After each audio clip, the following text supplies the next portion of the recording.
Oh, hey man. The following podcast is going to contain some pretty far-out adult conversations, righteous adult language, and some pretty solid spoilers, if you dig. So, if that sounds groovy to you, man, you might dig this. Otherwise, you best mellow out to the beat of a different drum, you know what I'm saying?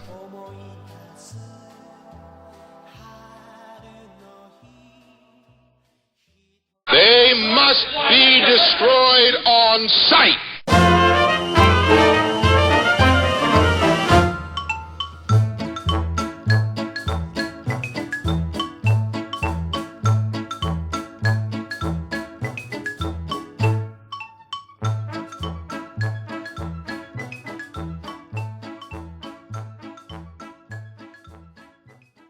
All right, we're back for yet another episode of They Must Be Destroyed on Sight. We're at 59 official episodes now. I'm your host, Lee Russell, and I am joined by my co-host, Daniel Harper. How are you doing, sir? I'm doing just fine right now. Excellent. Are you anticipating it getting worse during the podcast, or is... Really, watching this film just kind of reminds me of all the oppressive power structures that are aligned against me. And so, you never know what's going to happen, a cop might beat down my door and eat all my weed, all my incredibly AstroTurf-looking weed. Yeah, that happens a lot. Well, at least you have some fine scotch. I do have some fine scotch, and should be noted, I don't smoke weed. Just, my job does not allow me to do such things. But I do have some fine scotch. I have some Lafroig quarter cask because the capitalist system was good to me today, and I got paid. So I got to go buy some nice scotch. Most excellent. I'm just waiting for my fat little tax return to come around, and I'm going to be buying some Ardbeg Ugendal, I guess it's pronounced. Which is supposed to be the Ardbeg of Ardbegs, apparently. So I've heard very nice things. Mm. But right now, I'm just drinking a nice little session ale, India session ale, I guess. I have a Founders All Day IPA kind of up on deck, and my plan is to basically finish the scotch and then just wash the beer into the scotch glass. That's a better idea than just going for straight Boilermakers, believe me. That is something you don't want to do. You don't want to be like I was one time, crawling in a rainstorm so heavy that the rain actually hurt as it hit you, and basically falling in every puddle on your way home.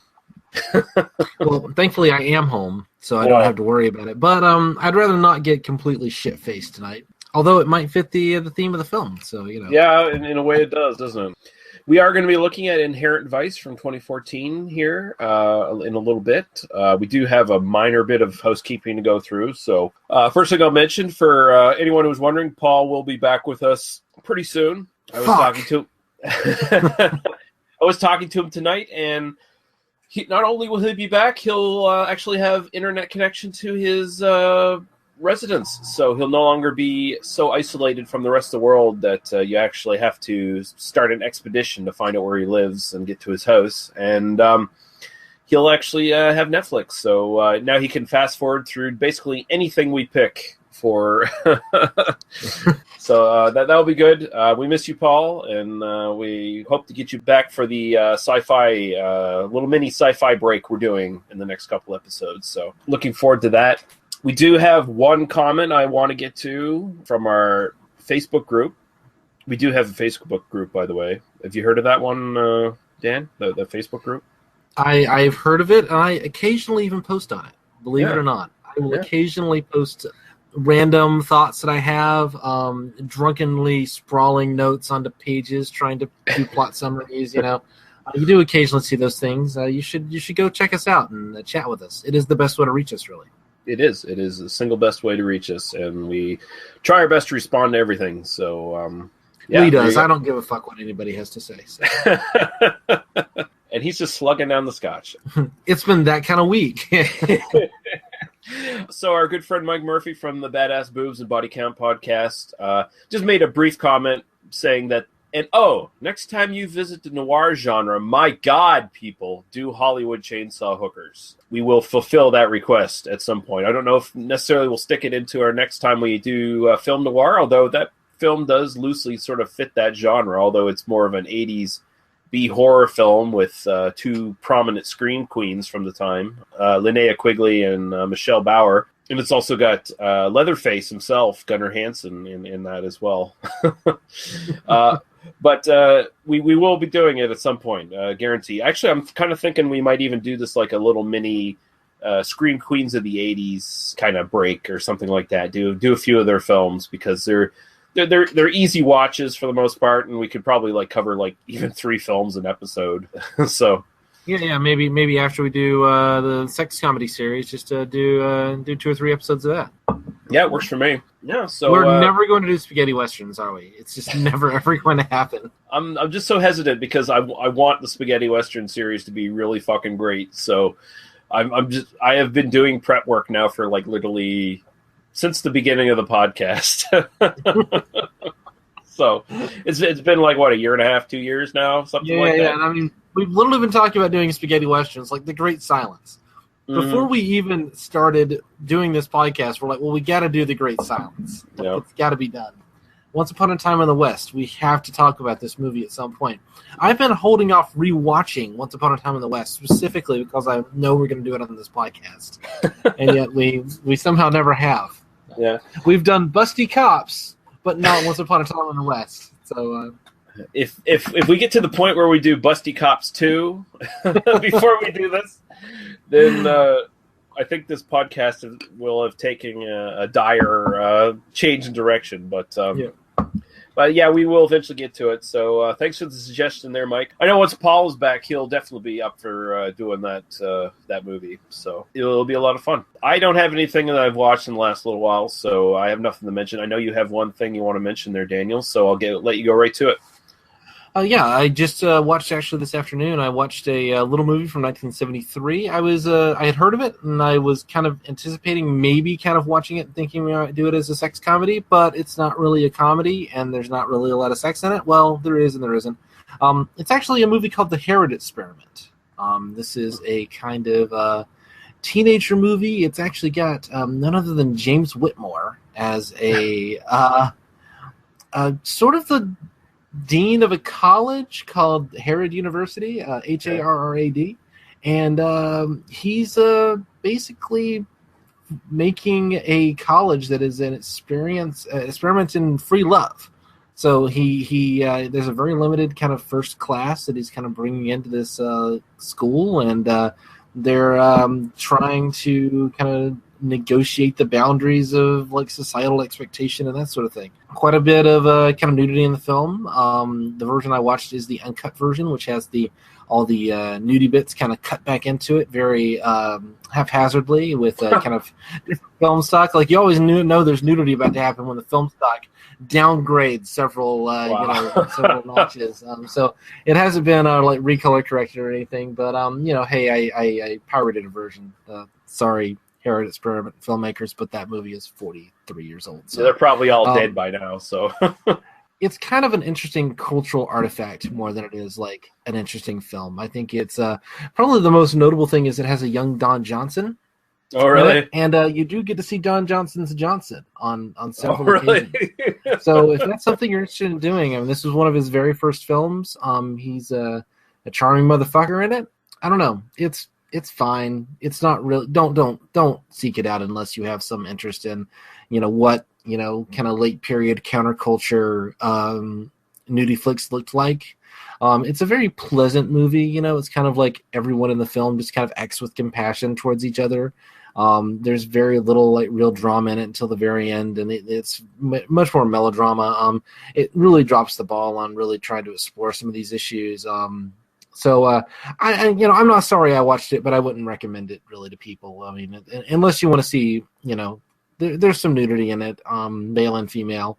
Tippi Hedren's in it, and she gets down to a bra and panties, so that's something that you're interested in seeing. But yeah, no, that's about it. I mean, I literally watched it this afternoon, and I'm still struggling to remember details from it. It really is just like very, very kind of generic early 70s softcore porn with a conscience, like that sort of thing. But it's really, it's kind of interesting, but there's not much to it. So it's very thin. I'm a little torn on Don Johnson. I actually really like him as an actor, but at the same time, he was in the cringeworthy Nash Bridges for so many years that basically is the show that destroyed Homicide: Life on the Streets. So Right. I kind of hate him for that. But I wonder if he hadn't become a big star, like kind of that big TV star. I wonder if he might have had a more interesting career. Look at him in Django Unchained, and he's so good in that like little short segment there. I think he would have had a longer career as a character actor. And you see him like really, really young. You see him here in like A Boy and His Dog, or you see him in The Herod Experiment, and he's just he actually reminds me a little bit of like Don Johnson in '73 reminds me a lot of Matthew McConaughey in like Dazed and Confused. Oh yeah. He's got a very similar kind of vibe. A little bit less stoner, a little bit more kind of just generic all-American boy, but a very kind of similar performance style, very laconic. It might be worth checking out if you're a Don Johnson fan. It might be worth checking out just for him. I mean, you can definitely kind of see like, oh, this guy might be a star down the line, But there's just not much there, It's just kind of it's there. It was 97 minutes long. It passed quickly, Although we are sort of closing out our initial sort of look at noir and stuff, I will recommend that I already recommended this once, I think, on the podcast, but Don Johnson is in Cold in July that came out a year ago or so, which is an excellent little neo-noir. It's also got the, what's his name from Dexter? I keep forgetting his goddamn name. Michael C. Hall? Yeah, Michael C. Hall. And it's got Sam Shepard as well in it. It's got some really good twists in it, some really unexpected twists, and it's based on a book by Joe Lansdale, which is one of my favorite writers. He's probably, in my opinion, one of the premier sort of weird fiction / noir / horror writers in the last 20-30 years. So it is actually really good, and it's actually on Netflix right now, I think. So well, I may have to. I mean you kind of had me with the cast. I'm like, oh yeah, I can see watching this. So I may very well. I say that a lot, and then I actually forget to go and watch them. I literally, while you're talking about it, I'm like typing. I have like the file that I have my plot summaries in, and I just like threw the title in there so I can go back and look at it later. And then I'll forget it until I'm writing next week's plot summaries, and then I'll see it go, oh, I was supposed to watch that movie. Oh, I thought you were just going to say, oh, that's last week's plot summary file. Delete.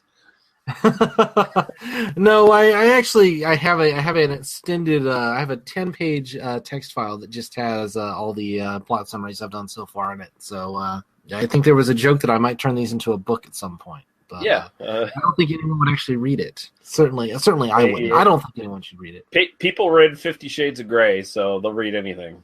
50 Shades of Grey might have better prose than my plot summaries. I don't think so. but significantly less sadomasochistic sex. So, there is... actually, if it's the Blue Velvet plot summary, I don't know. Yeah. Well, unfortunately, I didn't include that element in my Inherent Vice discussion, at least in the plot summary, but we might end up discussing it. I think we'll get to it, yeah. I don't know where this conversation's going to go. I'm actually kind of interested to see where we're going to go with this. I'll just mention one more thing. Since I mentioned Homicide: Life on the Street, you and I have been sort of tentatively planning to do the Homicide series. Yeah, I think that's something. I mean, let's tell it to the audience now. I think that's going to happen. I think we're here in a month or two. We're going to start doing Homicide: Life on the Streets as a kind of every other week or so, kind of when we get around to it, kind of podcast where we'll do kind of a season. Like 6 weeks, and we'll do a season or something, and just kind of kind of go from there. And that'll be kind of a long-term, kind of sporadic project that'll be as part of the US Spaceman family. So look forward to that when we get that off the ground, and that should be hopefully. I mean, I'm thinking kind of let the current shape of Oi Spaceman kind of settle a little bit more, and then kind of before we start trying to add more stuff to it. Yeah.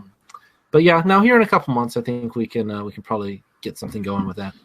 Yeah, I'm definitely excited to do that. I love that show so much.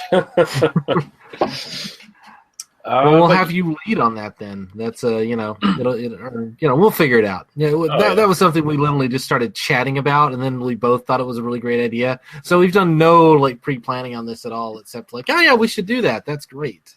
Yeah. Okay, I guess we can just move on to our movie for tonight, and we're going to be talking about Inherent Vice from 2014. It's the tail end of the psychedelic 60s, and paranoia is running the day. If it isn't Charlie Manson, it's the LAPD or the FBI or the mysterious body of something called the Golden Fang. So what's all this now? Everything's gone from groovy to where you at, man, suggesting a high level of fear or discomfort with the way things are headed. This is Doc Sportello. He's a private investigator. Whoa. Are you all right? Am I? Are you? And like a peculiar planet in today's horoscope, in through the door walks Doc's ex-old lady Shasta and those 5 little words. I need your help, Doc.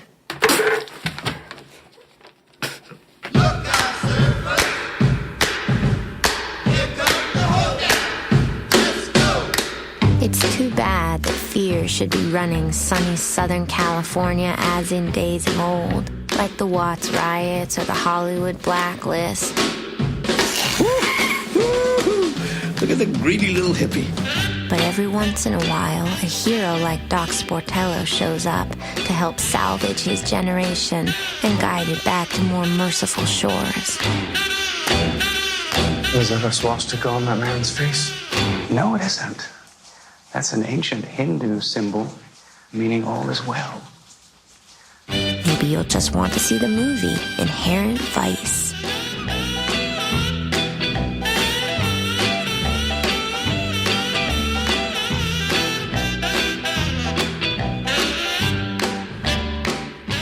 Directed by Paul Thomas Anderson, written by Paul Thomas Anderson as far as screenplay goes, and based on the novel by Thomas Pynchon, starring Joaquin Phoenix as Larry Doc Sportello, Josh Brolin as Detective Christian F. Bigfoot Bjornsson, Owen Wilson as Coy Harlington, Catherine Watterson as Shasta Faye Hepworth. These names are fucking ridiculous, by the way.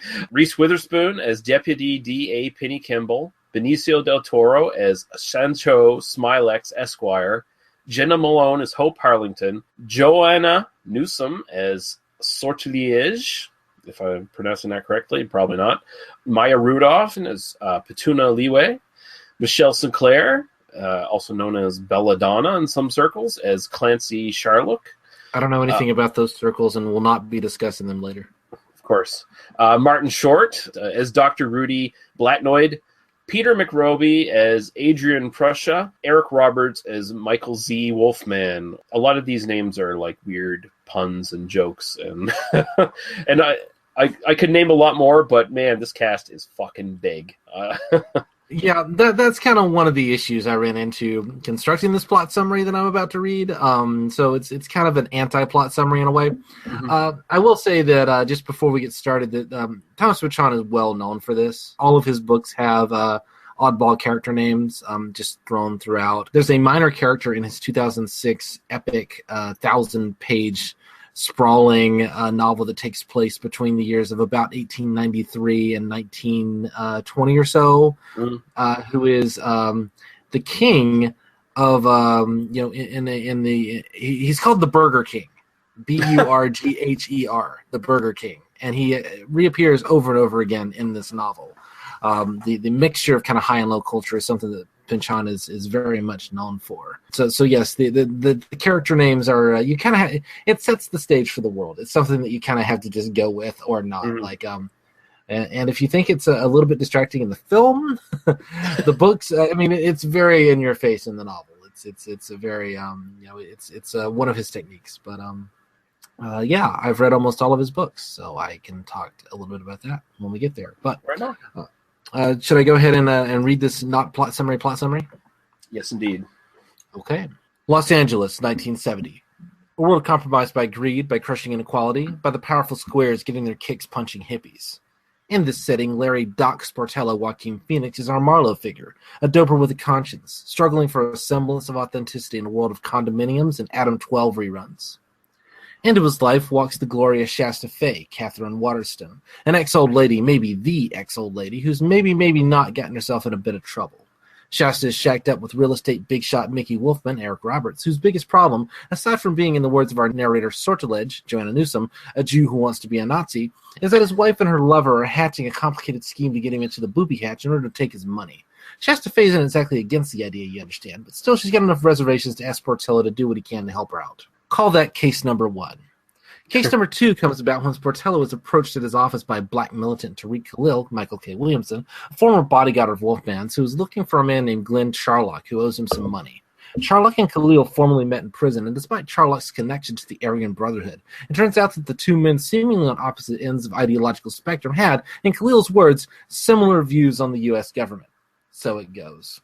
Case number 3 also falls into Doc's lap, as he's approached by the young Hope Harlington, Jenna Malone, a former dope addict with a young child named Amethyst, whose father, Coy Harlingen, Owen Wilson, has apparently been killed by a drug operation called the Golden Fang. But given that Hope has very recently come into a very large deposit in her checking account, she has reason to doubt the reality of that situation. She wants Doc to go check it out and see what he can find. 3 cases, a compromised and broken world besieged by right-wing assholes, and a doper private eye. From these factors, the rest of the film follows confusingly but somehow also neatly, with its dozen or so major characters with names like Sancho Smilax, Benicio del Toro, Rudy Blatinoid, Martin Short, and Adrian Prussia, Peter McRobbie, just to name 3. The web of connections rivals that of the obvious spiritual antecedent to Big Sleep, but like that film, the plot's not really the point. The mood, the characters, and above all, the ruins, the broken dreams of the counterculture reign supreme. Along the way, Doc is assisted by a former friend-turned-cop, Lieutenant Christian Bigfoot Bjornsson, Josh Brolin. The two come from opposite sides of the ideological fence, but seem to have a wary and measured respect for one another. The degree to which Bigfoot can be trusted, even after his connection to Sportillo gets Doc and the gang out of one hell of a moving violation, is very much an open question, all the way into the final frames of the film. And how does the film end?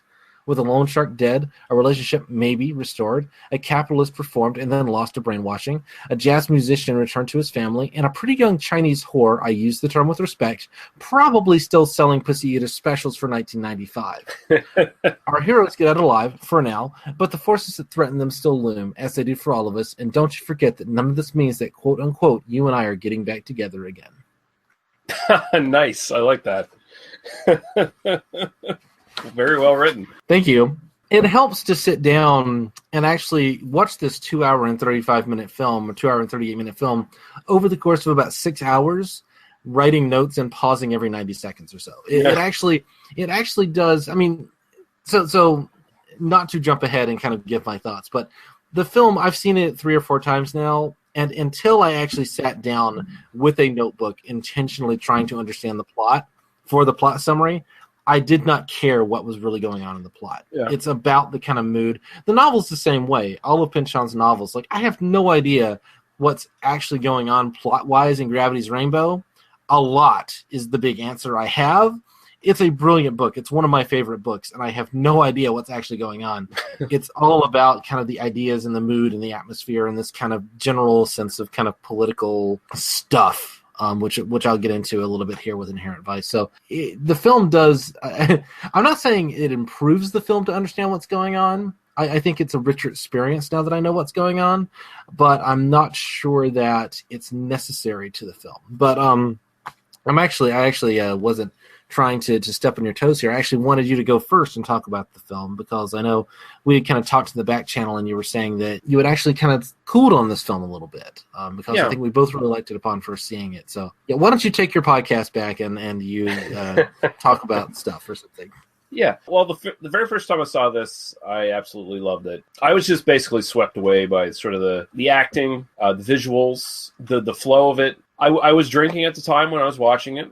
I'll say that there. So I was definitely enjoying it. I was in a state where I didn't mind that the movie was 2.5 hours long or whatever it is, right? I watched it a second time, dead sober, and became confused. I watched it one more time this week for the podcast. Not quite as confused, but now I kind of I think I do have some issues with this, but overall, I do still like the film. But when I first watched it, I actually put this on my honorable mentions for our best that we watched in 2015. I probably would not put it on there anymore. I just felt like there was maybe a bit too much cutesy shit going on. And I felt like the length of the film really hurt it because there's just too many characters and too many little plots going on to the point where it's distracting from the main plot for me. And even watching it sober and starting to pick up what's going on, I still felt like the film was almost intentionally trying to distract me and send me in other directions that it didn't need to. I felt like there was probably too many minor characters jumping in and out that weren't even given their due, and so they just kind of felt like more distractions to me. But, overall, I think the acting in this is incredibly strong.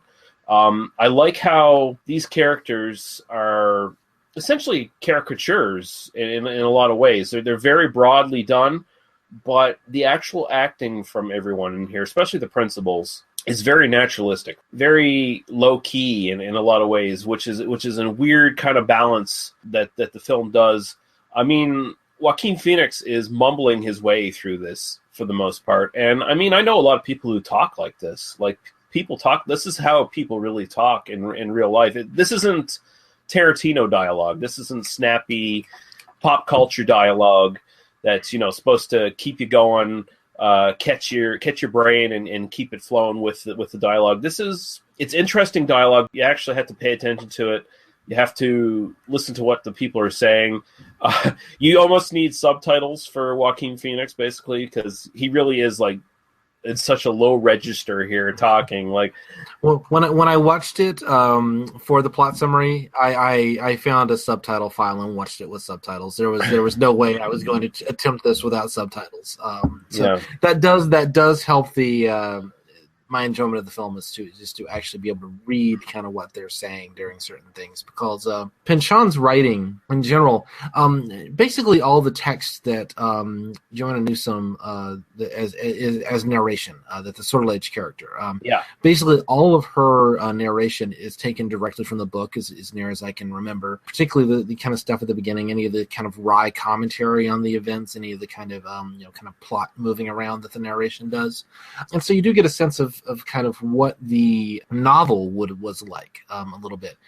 Pynchon writes in that style always, and so it's very people who are first exposed to it find it to be this really kind of aggressive, almost oppressive reading style. Either you kind of get to it immediately and you're just like, I love this is exactly what I want. But he's very good at kind of using circumlocution in terms of his kind of descriptions, in terms of the dialogue to make the familiar unfamiliar. And I think that's a lot of what some of the dialogue is trying to do. I mean, certainly in the kind of the opening sequence where Shasta Fay kind of approaches Doc and is kind of they're kind of having this guarded back and forth with each other, and they're kind of sniping each other a little bit, but it's not done in this kind of direct way. It's done in a very he said, he refers to her as like the bare ass and naked at one point, in terms of the best way that she can basically what she does best, There's a lot of that kind of stuff. Well, I was gonna ask you, do you feel like that having that character who, and I think this is correct, she was a very minor character in the actual book, Sortilege. I don't remember. I mean, honestly, I've only read the book once, and rewatching the film this time, I did. I kind of had this vague thought of rereading the book before we recorded today. I just didn't have the time this week to do it, and even though we had planned this a few weeks ago, I've just been kind of busy with other things and didn't have the time to kind of dig back into this book. So I honestly don't remember. I don't think she's a major character in the novel. I think she's just a very sideline character. From what I understand by reading this, she was basically given more in this film to become the narrator and to put more of Pynchon's narration on the actual film. Now, I got to ask you, do you feel like this narration helps the film at all? Because I personally felt like that was one of my biggest problems with the film, was that the narration was taking me away from watching the film in a way. I felt like it was giving me too much information. I felt like I wanted to watch the film and get from the performances, because the performances were that strong that I could get the tension, the backstory between characters, that I didn't need this narration telling me what was going on, and it almost felt like that was put in there for more of a general audience almost. And not that I'm saying that the dialogue, the actual writing, the narration was bad, because I like all this. Like, this makes me want to read Pynchon's stuff now, because I really like the way his stuff flows.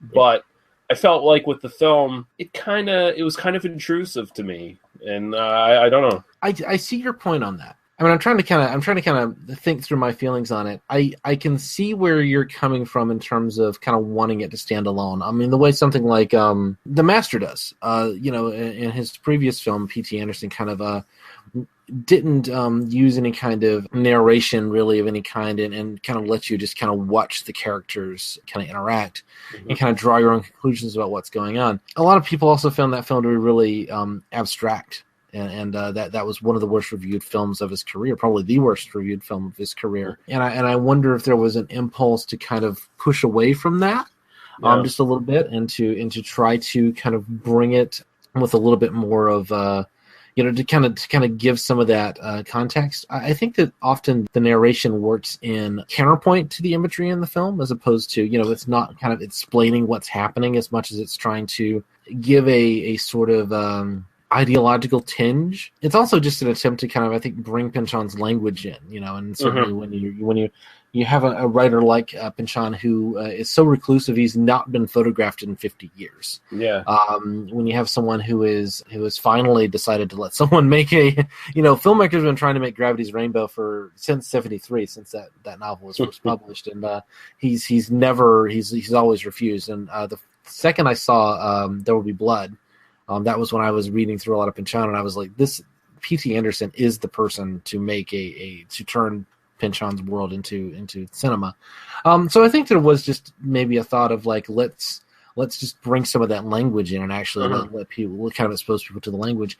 It doesn't distract me. I understand why it might distract you. I also think that I approach this film on a more kind of big picture level. I'm not necessarily looking at character interaction as much as, I mean, that kind of ideological kind of culture clash component is, I think, for me, what I come out of the film with. And I think that that's the stuff that the narration, that the Soderlich character is really bringing into the film. I mean, one of her first big moments, she's actually talking about basically all the locations in LA that were stolen from the, ethnic minorities and that sort of thing. I mean, that's she's literally just kind of sitting and riding in a car and kind of like, oh, and over there's this thing, this great, Los Angeles landmark that was, stolen for, built on land that was stolen for black people, 400 years ago, and that sort of thing. So there's a sense of, that's what this character is really giving. She is kind of the voice of, the voice of God in a way, and the voice of, I mean, she's the one who operates the Ouija board and that kind of day in the rain and that sort of thing. So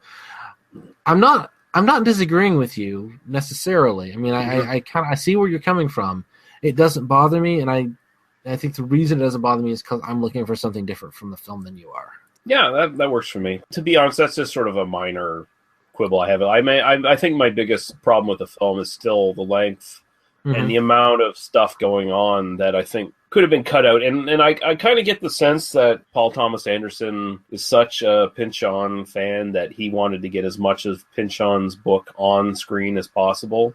So I think maybe he just went a little crazy and dumped a lot of stuff on the film. Apparently in the writing process, he literally adapted the whole book line for line and then cut it based on, kind of what you could realistically do on screen. So and I can understand that. I mean, reading, the way I constructed my plot summary was like essentially diagramming the whole movie and then like piecing it together piecemeal and kind of cutting stuff out. So I mean, I kind of went through a similar process in terms of, just summarizing the story of the movie. I mean, self-indulgent is the easiest thing to accuse someone of P.T. Anderson.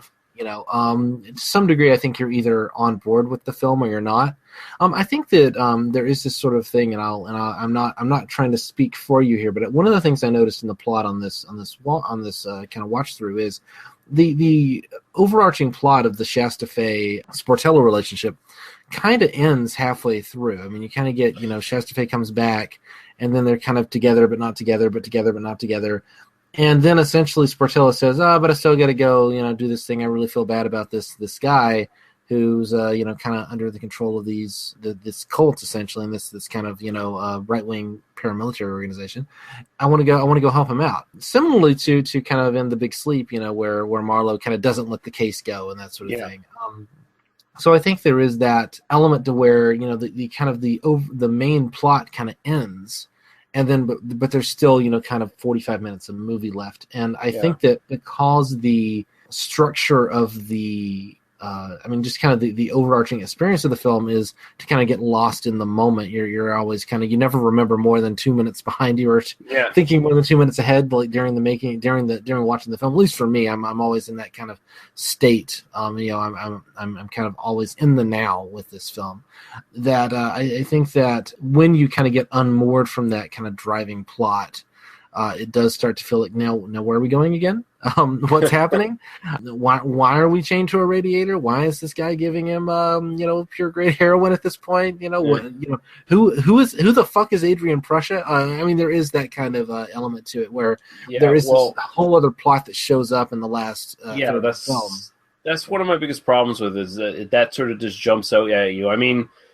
If they had spent the whole plot like hinting at Adrian Prussia and talking about him, and not seeing him, that's fine. You don't have to see him because that just builds up anticipation. But it just comes out of left field to a certain degree. It just feels like it kind of creeps up out of nowhere. So the novel for this was written when? 70? No. The novel is 2009. Oh, is it? Okay. So, yeah. So Thomas Pynchon has written, I'll actually name them all. His first novel was V, and then Crying a Lot 49. Those are both in the mid-'60s, late 60s. Then you get Gravity's Rainbow in 73.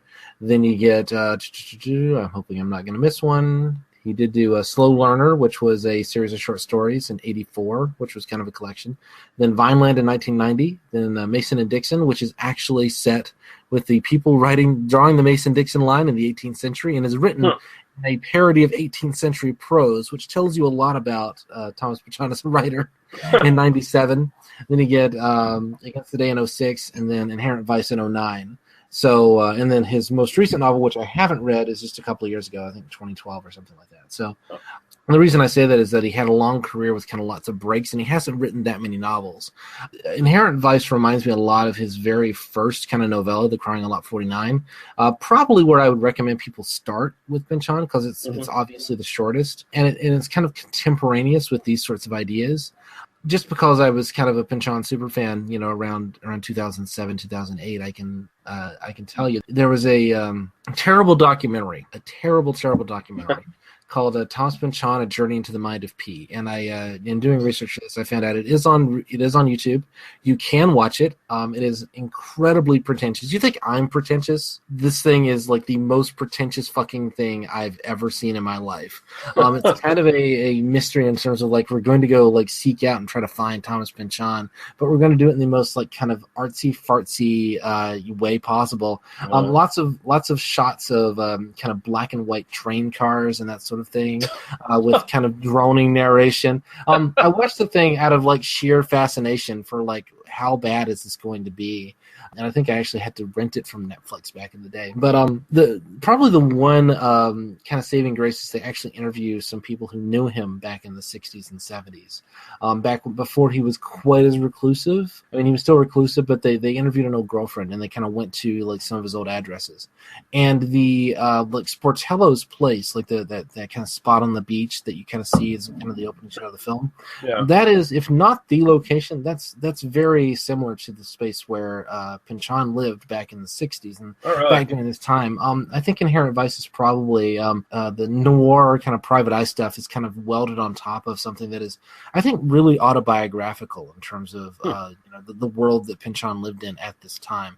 And so I think that's why it kind of feels contemporaneous, as it is kind of his memories now from that era, and then kind of reinterpreted through another filmmaker. But it feels very authentic to me in terms of this kind of like comic distillation of this world that he actually lived in at the time. Sorry, that's kind of giving a lot of detail you didn't necessarily ask for, but I think that's important to kind of understanding that this film is someone. I mean, even in Crying of Lot 49, he's kind of decrying this. So again, you think I'm pretentious.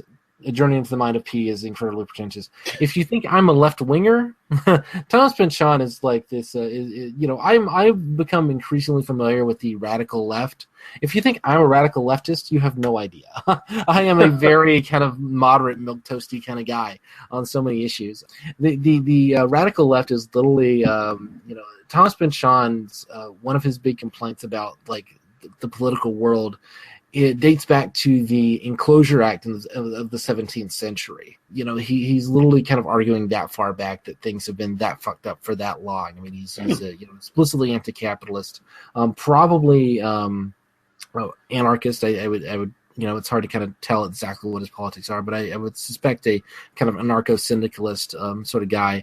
And the film is ultimately about the fact that, his novels. What comes back over and over again is that there is this kind of secret world underneath that is these kind of secret societies that have manipulated kind of the rest of us over the course of our lives, and an inherent vice that in the film that kind of plays out in terms of the counterculture, the hippies, the dopers, the sex fiends, all these people kind of at the bottom rungs of society. These are the people that have been kind of destroyed by mainstream society, but they are ultimately, I mean, the hippies were right. Like, by and large, marijuana is not bad for you.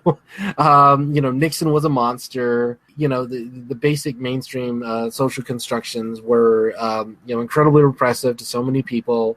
The hippies were by and large right on a whole host of issues. And I think that what kind of Pynchon's whole career has been about is like saying the left is right, but we failed. Like we fundamentally just failed. And that's something that we kind of talked about, or I talked about a bit when we got even in like Night Moves in the conversation when we're talking about this kind of early 70s, that kind of Nixon era stuff. That it was even when it was made in the day, you really got that sense of this kind of malaise. And I think Pynchon has kind of had his finger on that even before it was really like, even at the height of the kind of hippie revolution, there was this sense that it was all going to fall. I got a bit of a sense of that watching the film as well.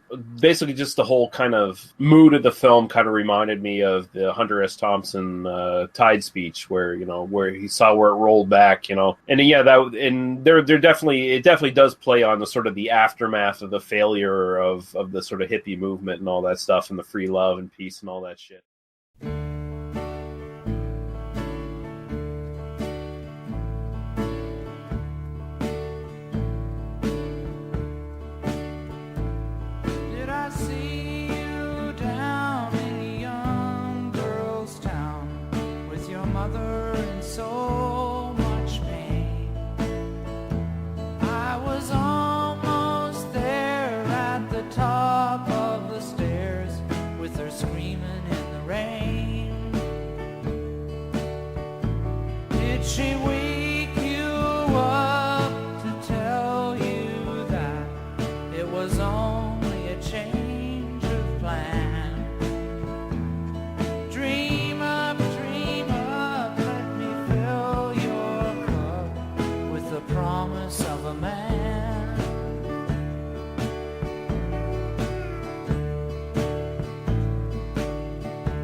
she wake you up to tell you that it was only a change of plan?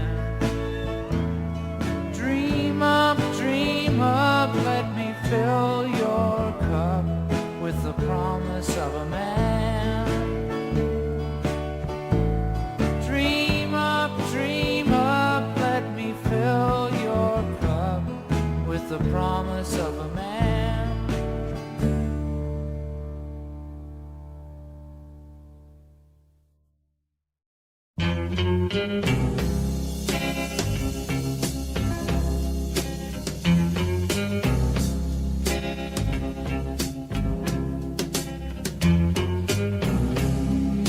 You ask me if there'll come a time when I grow tired of you. Never, my love. Never, my love.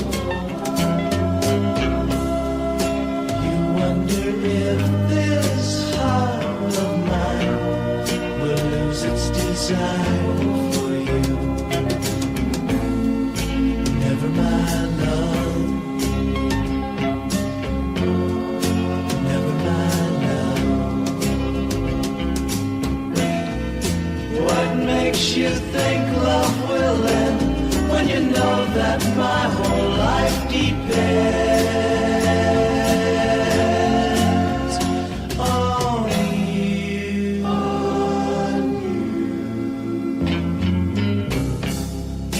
Da, da, da, da.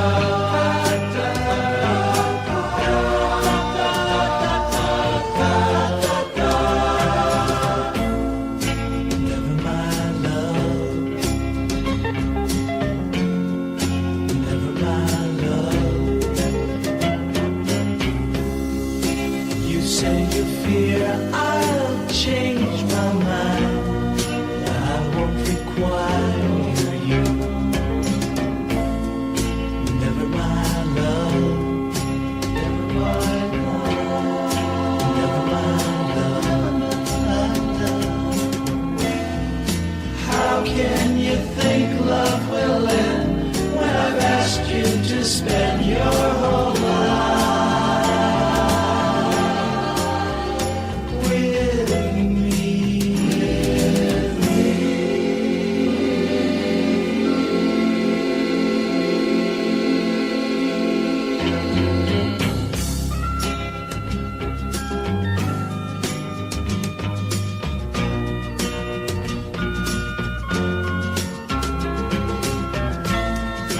Never, my love.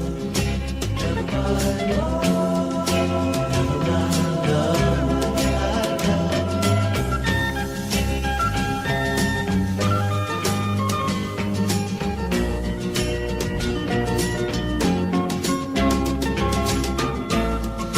Never, my love.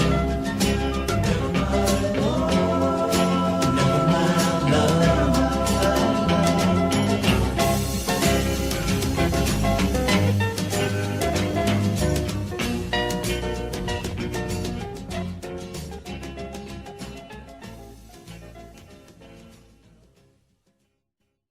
So, has Pynchon ever stated that he had based anything from this book on, like, The Long Goodbye, what either the actual film or the actual book back in the day? Because I mean, it's very. I mean, it's pretty obviously modeled on Chandler's writing. You know, I think there are very clear connections to The Long Goodbye.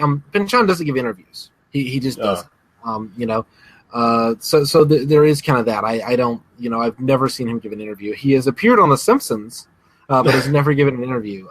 The rumor is that he actually appears in this film somewhere. That's what I've seen, yeah. You know, there's some talk that apparently he is somewhere in the background of some shot in this film. And I mean, you know, the devotees have spent, you know, hours and hours combing through it and figuring out which old guy. Isn't it like Joaquin Phoenix and Josh Brolin were both like saying, "Oh yeah, he was here and he was talking to P.T. Anderson about all this stuff," and then P.T. Anderson later on was like poo-pooed all that and said, "No, we had no contact while making the film," and and he was never on the film, and don't talk about it anymore. And I'm sure that Pynchon really wanted to. I mean, he's obviously very guarded with his privacy and that sort of thing. And by not being a public figure, he can go about his day-to-day life. I mean, especially in like the 70s when Gravity's Rainbow blew up. I mean, this was this huge phenomenon of a novel. Gravity's Rainbow was actually basically won the Pulitzer, except for one person on the Pulitzer Prize Committee just went, "Fuck you! This thing is disgusting and filthy." We are not going to give this damn novel the Pulitzer. And so he didn't win the Pulitzer that year, but clearly he deserved it. And he had like the hippies just completely obsessed with him, for obvious reasons. The idea of trying to disconnect himself from that, I think is not unreasonable. And so I think that's kind of where some of the antipathy towards being photographed and giving interviews and stuff kind of comes from. I know that P.T. Anderson, spoke very highly in terms of like being drawing on The Long Goodbye, Chandler's Long Goodbye. I mean, and we know that there was this long collaboration between Altman and P.T. Anderson. So I mean, there's no way that the Gould film doesn't. You see it, like the plot basically follows The Long Goodbye. Well, in parts because there's so much more going on in this film that you just get sort of more hints of it scattered throughout the film. But I mean, there's a lot similar, like of course getting the rich guy into the mental home and getting all of his money and getting the guy into the mental home, and then I just finished my scotch, so I had a little oh, that was delicious. Lafroig, man, that's great stuff. The idea that not only is there a the kind of mental asylum, the booby hatch, as they call it, you have the private eye infiltrating it, in kind of a similar way. I mean, lots of the pieces of Pynchon is also a heavily like metatextual writer. He's very interested in kind of playing with genre tropes. I mean, Vineland, his 1990 novel, literally has ninjas through like 45 pages of the novel. Or about like this like hippie chick who goes and like joins a group of ninjas in Japan. Like there's a lot of crazy shit. Vineland is the one that P.T. Anderson was trying to adapt that for years and just could not crack that one. It's nuts. He probably wouldn't get away with it now. He probably could in the 90s after Tarantino if you want to stick ninjas into a crime film or whatever, right. Yeah, no, I mean, it's just like, and it's just like, it's part of this world. I mean, it's just like, oh, and they're just ninjas, like, and it's just a thing. I mean, it would be hard to imagine trying to do it. I mean, what I'm saying is Inherent Vice is actually fairly subdued for a Pynchon novel. The novel itself is kind of lesser Pynchon. I mean, I'm not going to defend it as like the greatest thing he ever wrote. I read it once. It was an interesting read. I do want to reread it at some point, especially now that I've seen the movie enough to kind of, I really want to go back and explore the original text. I read a few pages of it just to kind of get a sense for it again. It is remarkable how closely P.T. Anderson kind of hews to it, at least in those first 10 minutes or so of the film. I don't think this is the greatest P.T. Anderson film, and I don't think it's the greatest Pynchon novel. And so, I do see the criticism of that ultimately it's even if you accept the kind of like Shaggy Dogness of this, it's a little thin, it's a little all theme and no character to some degree. It is kind of playing with some stuff. While the performances are amazing and the direction is phenomenal. I mean, that's just what P.T. Anderson does. Is he gets great actors and he gives them great things to do, and then shoots them in this phenomenal way. We're almost spoiled by P.T. Anderson. It's like, when you say like, Inherent Vice might be P.T. Anderson's worst film, but it's still pretty fucking good. It's not it's certainly not a terrible thing, and certainly not a terrible adaptation. You say that there's just too much. There are too many characters and kind of too much kind of stuff going on, and I mean, I wonder, did you appreciate the kind of Shaggy Dogness of this? Did you, or was that, did you kind of rewatching it just kind of go, I really just want you to get to the fucking point already? Was that kind of Yes, sort of, because watching this, of course, when you talk about The Long Goodbye, the film version, you can't really talk about that film without talking about the Coen brothers' Big Lebowski, which is pretty much a direct Chandler ripoff as well. Right.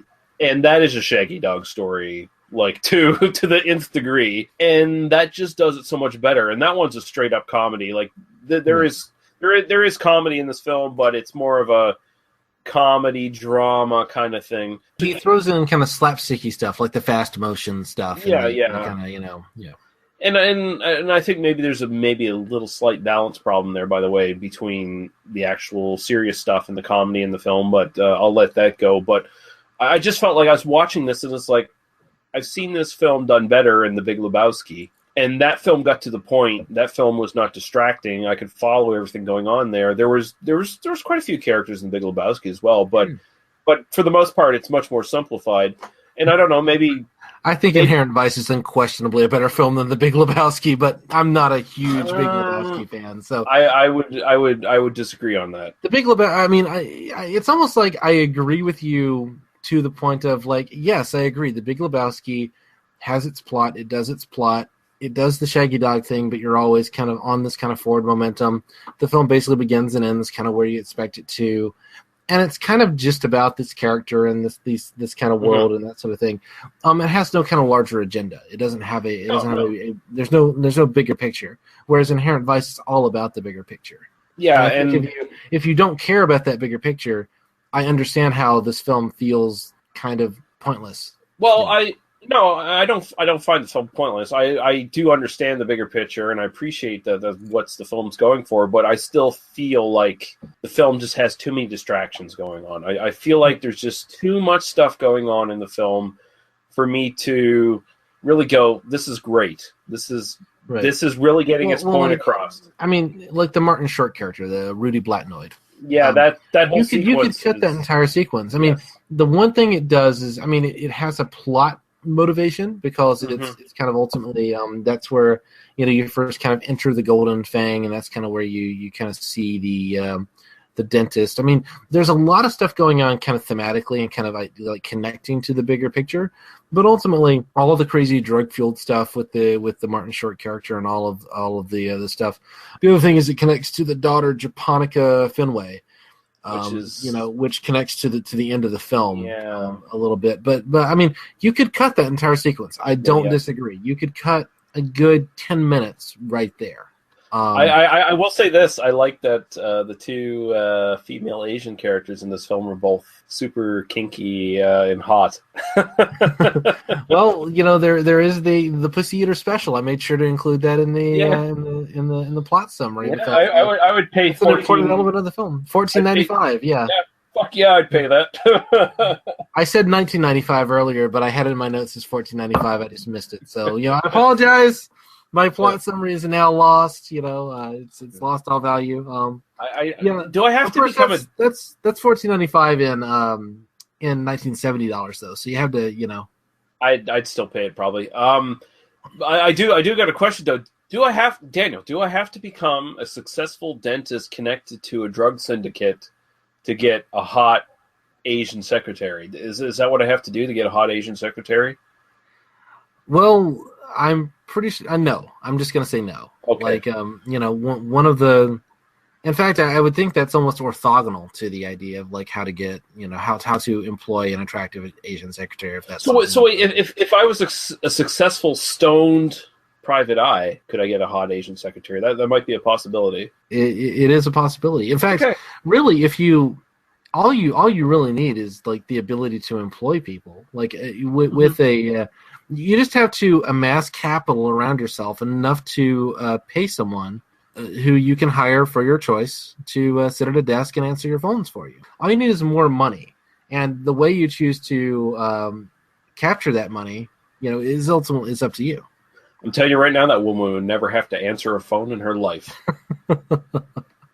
It might be cheaper, or it might be easier if you're interested in having a beautiful woman near you, is to actually just seek out beautiful women and be charming and intelligent around them, and perhaps one of them might deign to fuck you without you having to pay them.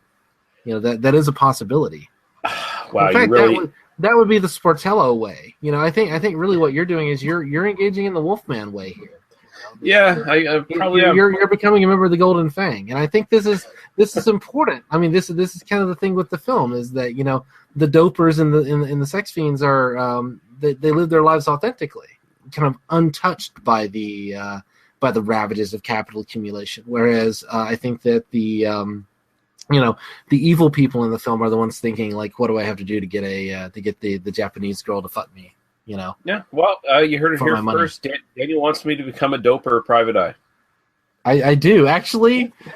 That sounds great. As long as I don't get beat up by fucking Josh Brolin, because goddamn, that guy could probably kick the fuck out of me. I don't want that. Or Puck Beaverton there, the guy with the swastika tattoo. And that guy's an actual UFC fighter. That's Keith Jardine. He's an actual is he really? Okay. Yeah, mixed martial artist. So. Yeah, he's good in the film. I was kind of especially the when he has that bit from the Leary novel or the Leary book, where with the PCP slams the door behind you, sort of thing. He's very fucking effective, like very menacing in that, because that's still like basically the one scene where the film really gets fucking serious. Man, he is menacing in that part, like just how calm he is. Like he's this Aryan Nation guy with a fucking swastika right on his fucking face, tattooed on. You expect him to be wild and crazy, and this guy is just like calm as fuck. And he's like, "Yeah, I just gave you pure heroin. You're fucked. Yeah. I'm eventually gonna kill you. I'll be right back." Unstepped on by the white man, that. I mean, he literally kind of gives that line, and it's such a like it's a great little moment. I mean, it is this moment of genuine menace right towards the end of the film. In a film that's lacked a lot of that. I mean, it kind of has this kind of sense of general foreboding. I mean, again, I think it's intentional, but I think it's a criticism of the film is that, this is kind of a private eye film that doesn't really have any of the traditional thrills that you would expect a private eye film to have. No, what do you think of the Adrian Prussia? What do you think of, I think it's kind of a 1-2 punch where Beaverton and Prussia are kind of, you get in that very brief scene exactly how menacing they are, I wanted more from him.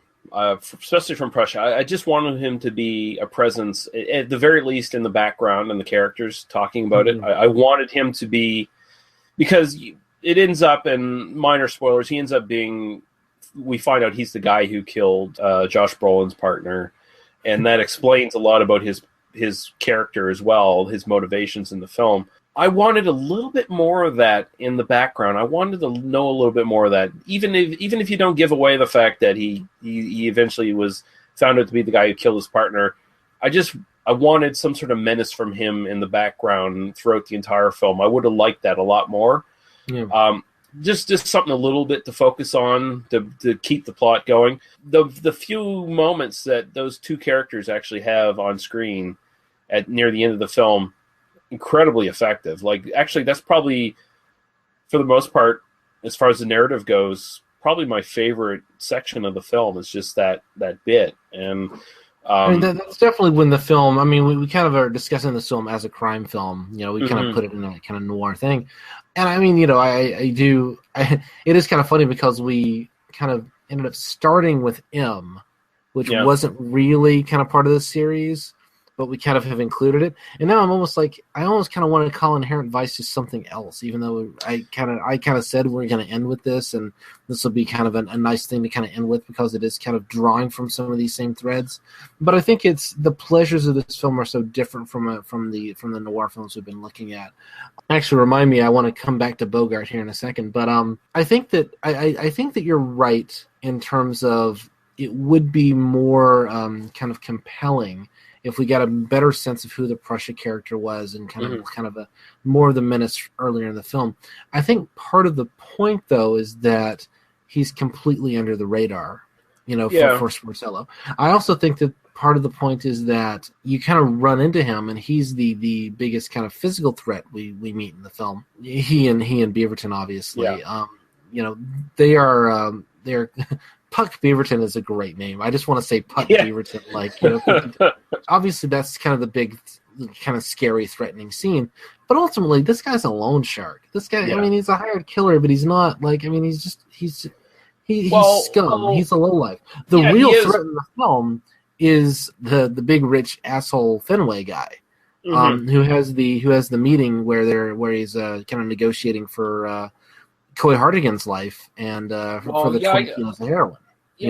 That's the real threat. Yeah, and I got the sense that guy is like a super connected crime boss, and he's one of the smartest crime bosses because he's a legit businessman who has kept his name out of the fucking circles as far as crime goes. Like he is like he's essentially like the spider at the center of the web. Well, one of the things that the film does, and I think, and one of the things that the idea of kind of getting them coming and going, the vertical integration stuff. And the fact that this is a language that's taken directly out of like corporate America is not unintentional. Mm-hmm. Where and the fact that it's connected to corporate America, that language is the point. The point isn't like this guy's a crime boss and he's like kind of a legitimate businessman on the side, or he's faking being a legitimate businessman. The point is, at least for kind of the Pynchon, is it's all the same fucking thing. Yeah. Yeah. The point is, it doesn't matter if this guy's a quote-unquote legitimate businessman or not, or whether he's selling heroin. This guy is a fucking douchebag asshole who's, oppressing the larger population. And if you agree or disagree with that political stance, that's fine. But, I think that that's kind of the point that ultimately is trying to be made, is that this guy in a suit is the threat by definition, because it's this wealthy guy in a suit. He even has the line, you lost... you lost any sense of me respecting you the second you paid rent. Yeah. Which is devastating. It's basically like you're part of this system whether you want to be or not.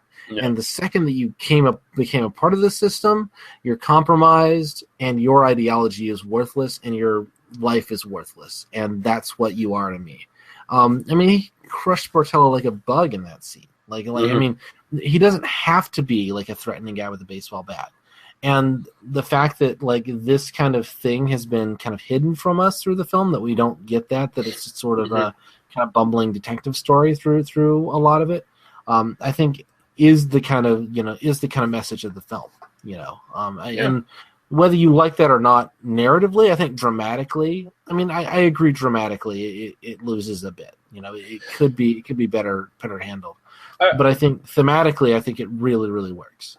I will say I like the reveal of him better than I do like the sort of last act reveal of the two heavies. I think the sort of surprise reveal of him works a little bit better for some reason. I don't know why, but it does. I was gonna ask you maybe. Unless you had something else to add to that, we could move on to sort of to the characters for a few moments. And there are a lot of characters. I'm totally down with chatting about all of them. Really, yeah. We can go as long as you want to go. We're not going to talk all of them, but generally, what do you think is sort of the principal performances in this? Because I think they're all incredibly strong. Even though Joaquin Phoenix is mumbling through the entire thing, his character feels very authentic, and it feels like that's how he would talk in real life, and that's what he would do. And I like the duality between him and Josh Brolin's character, where there is this weird respect between them, even though they're basically both on two different sides in a lot of ways. At the same time, there's just you see like and I picked this up in different sequences when they're talking on the phone. By the way, they have the same fucking phone. Oh, do they have the same phone? I missed that detail. They have the same fucking phone, which I found really funny. But in one scene where one guy's drinking, the other guy's smoking, and then in another scene, they're like basically kind of doing the opposite. Like they're sort of mirror images of each other to some degree. And then when the final scene with them two together in his apartment, where they're talking at the same time and saying exactly the same thing, it's like it's after he smokes weed, right? Like he smokes the joint. Yeah. He takes a hit, and then suddenly they're connected. They're intimately connected. Those kinds of details are never accidental for Pynchon. Like that. That is very. I can't remember if that detail's in the book or not, but if it is, like that's very, very thematically appropriate in terms of the idea that through the experience of the drugs and through the experience of the counterculture, that these ideas just kind of come unbidden almost. I think that, the message of the hippies was that the drugs will set you free, that they will kind of take you out of this kind of a mainstream cultural acceptance sort of thing, and where you have to have a buzz cut and a wife that hectors you and 2.5 kids and that sort of thing. I think that that was kind of the point of the hippies. And I mean, I am not a I enjoy my alcohol. It does a great job for me. I don't hold anyone's choice of vice against them. I'm not a drug user, so I can't speak to that personally. At least illegal drugs, etc. I'm not trying. Again, I'm not trying to judge that, but I don't. That isn't my experience, and I wouldn't want to say that doing heroin is the way to justify your existence. I think that's one thing where I think that the worst of the counterculture did get it wrong on that. I think that drugs I think that drugs are vilified, unnecessarily vilified, in a lot of politicized ways. I mean, we know that essentially the Nixon administration kind of came out. I mean, a member of the Nixon administration essentially came out last year and said, yeah, we totally vilified marijuana because we could vilify the hippies, and we vilified heroin because it meant we could oppress black people. And that was the whole reason that drug policy in the United States was set the way it was bash the hippies. So yeah, the hippies were right. I don't think that drugs are a doorway into a better understanding of the universe. Timothy Leary was wrong. Yeah. Timothy Leary had some good ideas and he had some bad ideas. And the idea that doing a whole bunch of LSD was going to teach you about the universe. Maybe it teaches you about yourself, but I don't think it teaches you much about the universe. But that's just kind of where I go. I do really like Joaquin Phoenix's performance. Kind of going back to kind of what you were saying. Mm-hmm. Actually, I mean, I've heard people kind of give Josh Brolin some shit for this. I don't see it because, man, I fucking love it when he plays these characters, because every time I see him play a character like this, and he does, to be fair, he does do a lot of sort of straight man, tough guy characters like this, sort of establishment kind of characters, detective characters. He did this in Gangster Squad. There's actually a bit of a hit to the movie he did, Gangster Squad, which, by the way, I don't recommend anyone seeing because it's a piece of shit film. But yeah, I skipped that one, so Yeah, but there is a plaque on the wall in the police department mentioning the name of the character that was his captain in Gangster Squad or whatever. So it's just a sort of a little kind of a meta kind of hint there. But Brolin's really good in these kind of roles. And I so want to see him play, not necessarily a Nick Nolte biopic, but I want to see him do a fucking Lee Marvin biopic, because this guy could fucking pull off Lee Marvin. I know he could. I think Brolin, one of my, I love him in No Country for Old Men. That's kind of my, that for me is Brolin, right there. At least, the younger Brolin, I'll say that now. But watching this, I'm kind of I could see him playing Marlowe, honestly. Would be or even more so Mike Hammer or something like that. Yeah, he could definitely play a Mike Hammer. I mean, we lost a great noir actor when he was born 60 years too late. You know what I mean? I think he could absolutely kind of play some of these roles, and it's interesting that you could almost flip these two, right? You could almost see Joaquin Phoenix playing the kind of straight-laced, detective, and then see Josh Brolin kind of grow his hair out and kind of play the dope fiend, Well, yeah, because when you think about, there was two other people that were up for casting for Brolin's part, Michael Shannon and Jim Carrey, of all fucking people, apparently. So, I mean, if P.T. Anderson was thinking of putting those two in the role, Michael Shannon, who is kind of like the Christopher Walken of this generation, he gives very kind of off kilter performances and stuff. Those two guys aren't straight men at all. No. So I mean, I think that the key to what P.T. Anderson's been doing, and I mean, after Magnolia, basically Magnolia was his big epic. Everything is planned. I know everything that's going on in this film from beginning to end. I have this thing meticulously laid out. I think it's brilliant for what it does. I probably don't like it as much now at 36 than I did when I saw it when I was, 19 for a variety of reasons. I would discuss that film with you at some point, kind of down the line. I would definitely do that. Really, we could do any P.T. Anderson film. I could fill 3 hours. It's fine. But I think that after that, I mean, he basically had to shut down that whole like side of his brain. Like Punch Drunk Love, he actually shot whole sequences like multiple times in terms of like trying to find like the best setting and like really kind of not improv like that, but the idea of kind of like trying different settings and actually like shooting in different locations, shooting in different angles and then kind of piecing it together afterwards in post and kind of finding it in the process.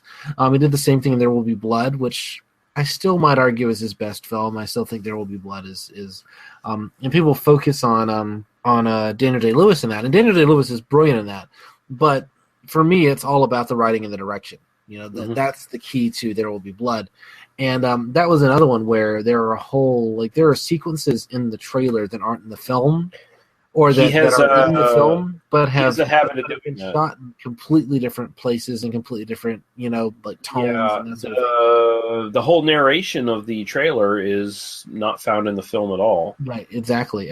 Which I guess what I was getting at is, I can definitely understand that, like, even after writing this incredibly intricate script, and even after writing this thing that was, just on a structural level, I mean, as much as we might have issues with some of the kind of shaggy dog flabby pacing of it, it is doing what it's trying to do. I think that, like, what you're finding as faults are, I think, to some degree intentional. Like, I don't think that P.T. Anderson didn't know what he was doing. I think that ultimately it's just sort of like he made that decision, and we can criticize it or not.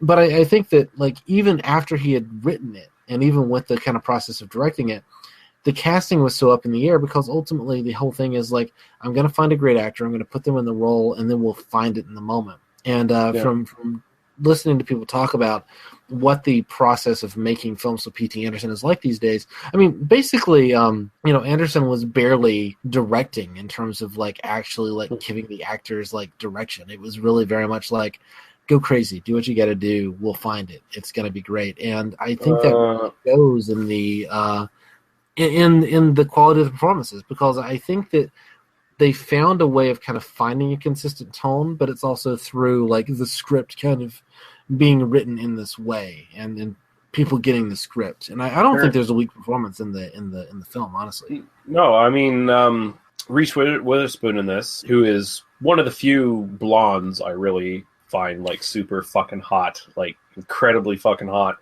and she's really great in this. And I like her character too, because she's sort of that straight-laced lawyer or whatever she is, who gets off on being with the dirty hippie who doesn't wash his feet. Are you willing to be deponed? Yeah, yeah. You do anything you want to be. Wait, what does that mean? Yeah.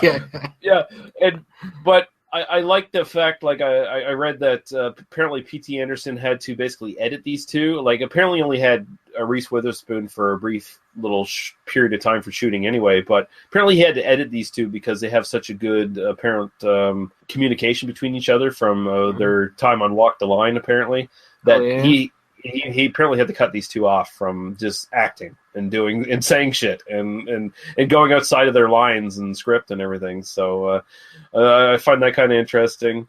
And I like the other sort of female leads in this. Catherine Waterston is fucking beautiful. And my God, that scene where she just gets totally naked and just starts fondling. Like, why don't you tell me what you think of that scene first, before I bring my perspective, which I have a very particular perspective on that scene. Yeah. Well, I really liked it because it felt like, again, you've got that guarded dialogue between the two where they're going back and forth, and they're working through their issues in the past without directly necessarily confronting them for the most part. They turn it into sex play at the end, which I thought was an interesting direction. From what I read, that does not really happen in the book so much. It's not quite as... I don't remember it. I don't think it's quite that overt. Yeah. I think that really the kind of happy ending between Shasta and Sportello is something that's kind of forced a little bit more in the film. I don't think that it's quite that overt in the book. Well, by the looks on their faces, I get the feeling that it might end up being short-lived anyway. But short-lived is I mean, like that's just kind of the nature of these relationships for these two people. But she's old lady that every once in a while they'll get back together. But I really liked it because in that scene they kind of work out their issues, then they turn it into sex, and it feels like they basically work through it by the end. And I just like looking at her a lot as well because she's fucking astonishingly beautiful. Right. Well, she is. I think that what's interesting to me, and again, kind of watching this with subtitles and kind of like looking at the details of it, she's very much talking about her relationship with Wolfman. As she's kind of approaching and as she's kind of seducing Sportello.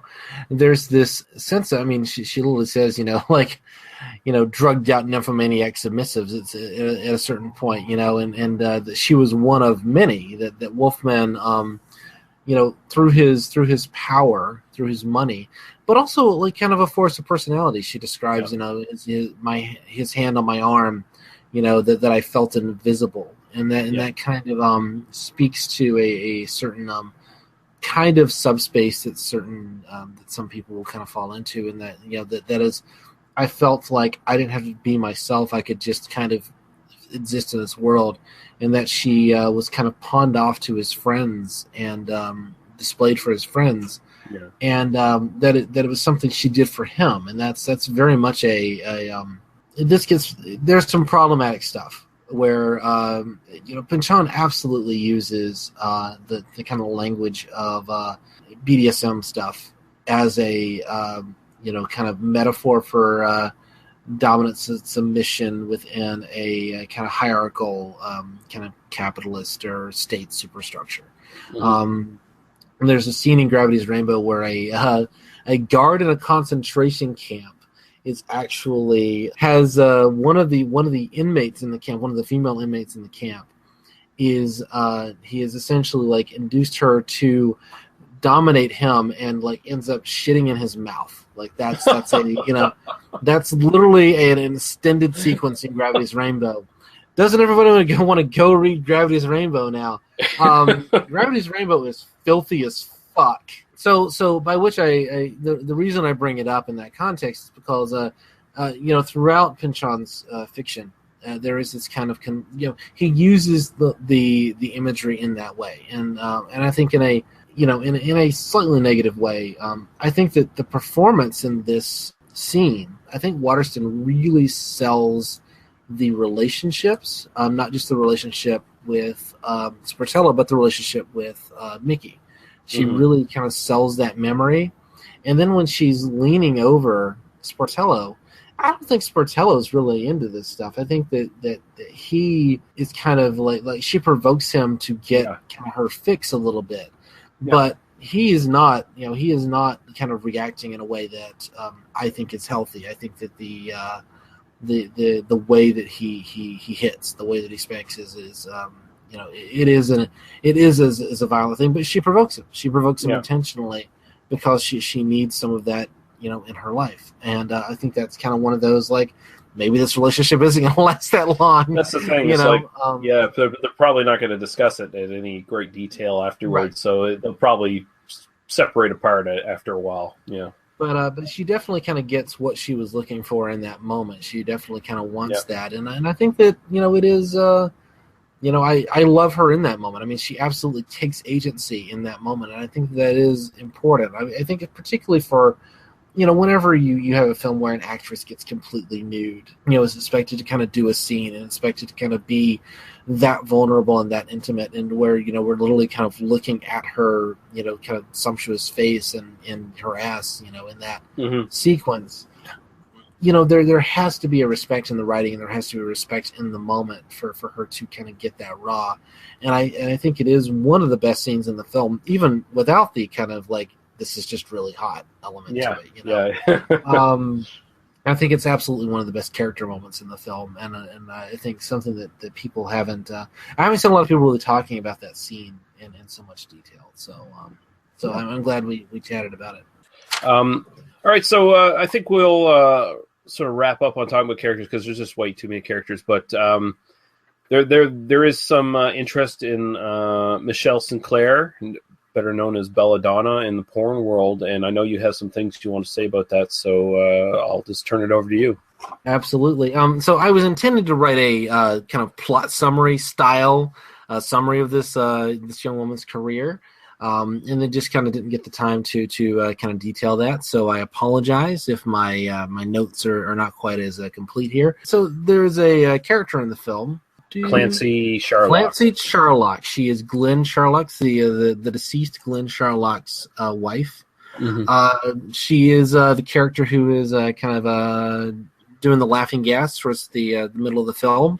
I wrote down the time code in my version. It was about 1 hour and 7 minutes. If you want to go and just watch the scene, and the actress, P.T. Anderson has a habit ever since Boogie Nights, obviously, but in most of his films, there's been at least a cameo from a porn star. P.T. Anderson grew up in the San Bernardino Valley. He grew up in the Valley, and the basically where like 80% of all like mainstream porn is made. He has a very deep connection to this kind of subculture. Michelle Sinclair, let me just say I know Michelle Sinclair quite well. I know her work quite well. And I was kind of figuring out how to do this because she has since retired. She is very happy to be retired. She is very happy to... She's done a couple of films, this role. She's done a couple other kind of mainstream roles. She's trying to kind of break into to mainstream acting. I think she's perfectly fine in this in this film. I think she's actually quite good in this role. I think it's very telling. There's one of my favorite visual gags in the film is she actually says she was dating Puck Beaverton and his roommate at the same time. And, Sportella says, well, you're dating them both at the same time? And she says, oh, that's my preference. And then when they leave, when she leaves, there are two, like, bikers that are sitting there that both stand up at the same time. I only noticed that on this watch through. And Shanna was, my wife was sitting and watching it with me, and I pointed it out, and she's like, oh, I just thought they were her bodyguards. I'm like, no, those are her boyfriends. This is awesome. But I thought since there was some, so the BB&BC podcast, they did Emmanuel in America. They talked about some horse cock, and there was some kind of doubt about whether we were the most perverted podcast out there. And I mean, I thought that what a better way, with all respect to Michelle Sinclair as a legitimate actress and as a woman who is happy to kind of leave that part of her, not apologize for that part of her life, but trying to leave that part behind. I thought, what a better way than to kind of describe some of her career for our audience and make sure that just my intimate, off the top of my head knowledge of this should be better than any fucking horsecock shitty scene in Emmanuel in America. So, Michelle Sinclair was better known as the porn star Belladonna. Belladonna, in one of her very first scenes she ever shot, did a group ass-licking scene. That's one of her. She was well known as an anal princess. Not an anal princess, anal queen. She during a brief period of a couple of years, around the time her son was born, she actually did pregnancy fetish videos. She did lactation fetish videos, and she chose not to do any boy-girl scenes for a period of about 2 years. She did do some, and I apologize for the terminology here, but this is the terminology they were using. She did do some chicks with dick scenes, so there were a couple of people with both tits and cock, however they choose to define their gender. She did do some very what I am told are very erotic scenes with those. I have not watched those, and I apologize. I first discovered her in the kind of the first film she did when she came back from that kind of hiatus from doing boy girl in a film called Cock Happy. And she is very, very cock happy. In the opening sequence of that film, she takes Lexington Steele's 14-inch cock deep in her ass and loves every scene. That's the big African American porn star. That is the believe me, just Google. John Holmes has nothing on this guy. Like, let's just. I think that it is kind of Belladonna was known for doing the kind of gonzo porn. And the Gonzo kind of gets a lot of disrespect for being just kind of like all it is the sex scenes. There's no kind of idea or plot or anything.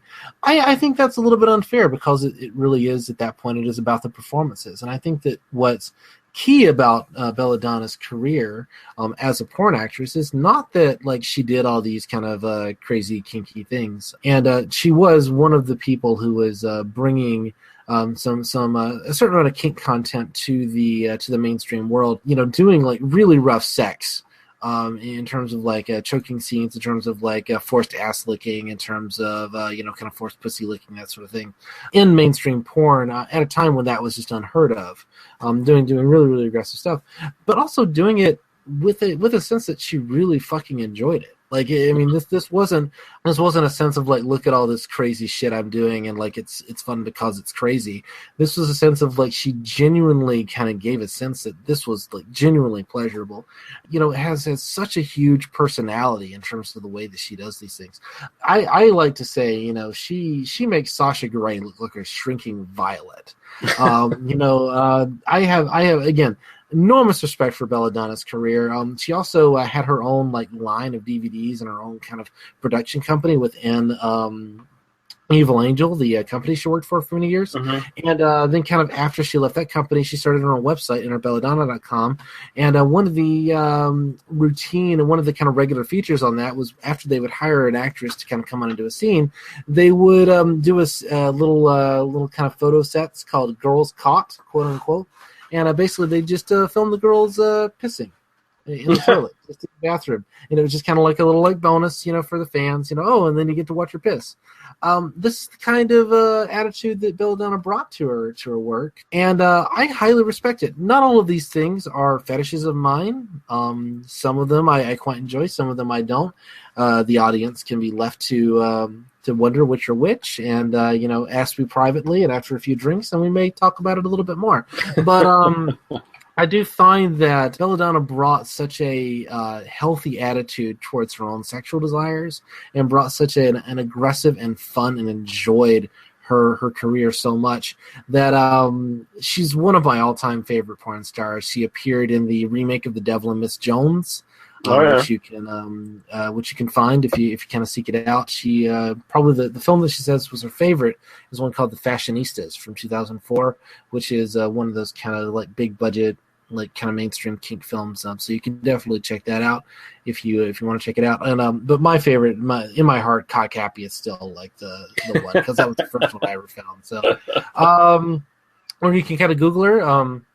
She fisted Jenna Hayes for the first time. Jenna Hayes, she actually taught Jenna Hayes how to fist, and by fisting her. So I believe that's on some of the pirated streaming video porn sites. If you kind of Google that, that's worth a watch if that's something that you're at all interested in viewing. Yeah, and there's one scene she did where she took a baseball bat in her ass. So there's that as well.